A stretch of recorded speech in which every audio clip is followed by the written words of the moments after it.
Alright. So in less than 24 hours, the Falconets of Nigeria will take on Rwanda in the second leg of their Under-20 Women's World Cup qualification matchup. The Falconets' road to the Under-20 World Cup started with a bit of a shaky performance in Kigali, and now they'll look to clear all doubts by putting up a good performance and sealing the deal here at home. Now, speaking of doubts, I do have some things to say about player selection, which I will be getting into later on. Also, some I'll be talking about later on. Moses Aduku, head coach of the side, did not see him on the sideline during the match. We'll get into that. But first, please make sure to like this video, subscribe to the channel. Thank you very much.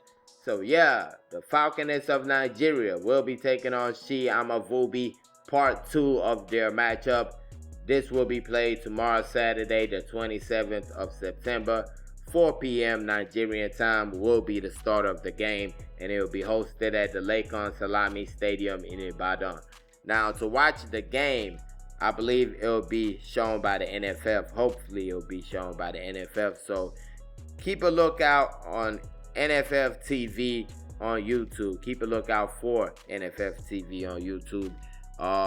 Yeah, that's probably the channel that's going to show it. That's where the NFF has shown all the games that they've shown lately. So be on the lookout for that. This is a second round matchup, like I said earlier. And did I say that? I don't think I said that. This is a second round matchup. The first leg between the two sides ended 1-0 in favor of the Falconets in Kigali. And the winner of this tie will be taking on the winner of the Senegal-Algeria tie. That's a 2-0 lead for Senegal right now. The second leg will be played in Algeria.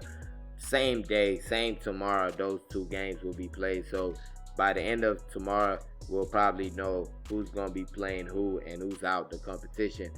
But yeah, for me, I feel like it was a good win because you could pull out a win out of a not so good performance. That first leg in Kigali, I felt like it wasn't good enough. We kind of struggled to get a hold of the ball at times. And when we did create chances, we just were wasting chances. And that brings me to the part about player selection, because I feel like I was sold a dream with this original list. You have Mary Mamadou that we didn't see. Mary Lucky Okpa, we didn't see. Goodness Osigwe, we didn't see. Of course, she just moved out of the country. Congratulations to her. She moves to Sweden from Edo Queens. But then you have her former teammate, Esther Moses, Edo Queens. Also did not see her out there. Now with her, I believe she was with the team, because I think I saw her during the broadcast talking to one of the assistant coaches, but did not come into the game, which why is she with the team if she's not playing? If she's injured or something, why is she with the team? She definitely doesn't have no outstanding yellow cards or something like that. So I don't know about all that. And even going to the midfielder side of the list, Esther Inyang was part of Edo Queens' qualification to the Champions League, played in the Champions League for Edo Queens. So I don't understand why she's not like a main part of this team. She plays for the head coach, so I don't understand that. I think that's a player that could be used in the midfield for the Falconets. But outside of all these names, I want to go back to one name that, I mean, we're being ridiculous here. Shakira Moshu should be the first name on this list. The first name, from what I saw, there's nobody in her way.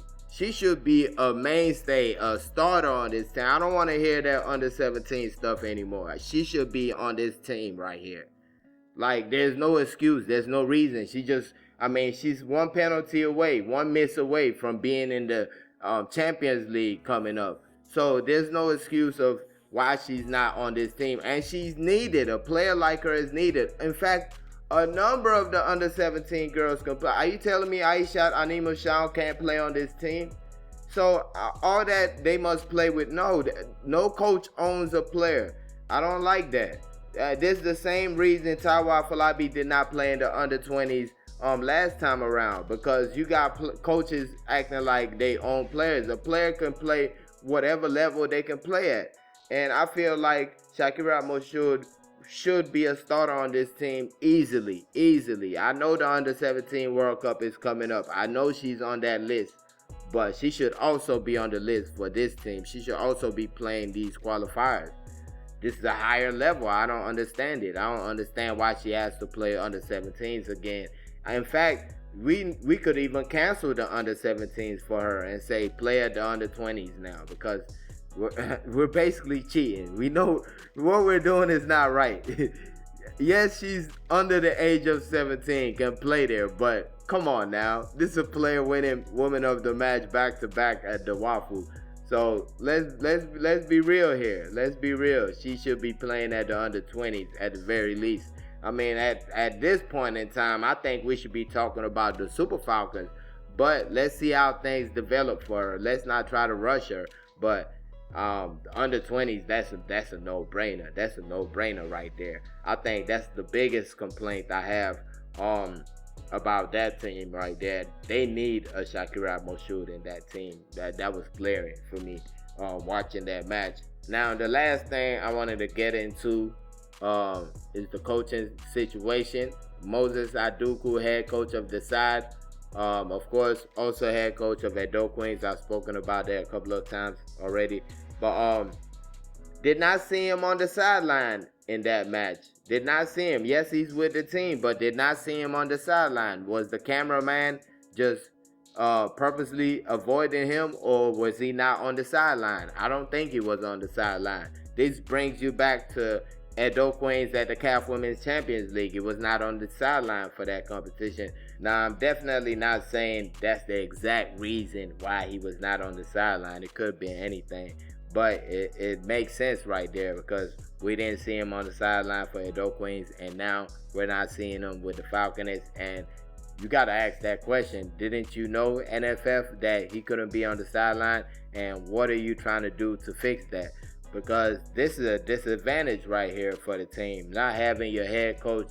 I mean, some people could say it's a good thing, but from the way our coaches coach, they need to be heard. They need to be right there screaming at the players. I mean, it works. I mean, it's been working for years. But that being said, Falconets of Nigeria will be taking on Rwanda tomorrow, 4 p.m. Nigerian time, tomorrow, Saturday, the 27th of September. Let me know your thoughts on the match in the comment section. Also on what I talked about, whatever I talked about in the comment section. And please don't forget to like this video. Thank y'all for watching. Peace.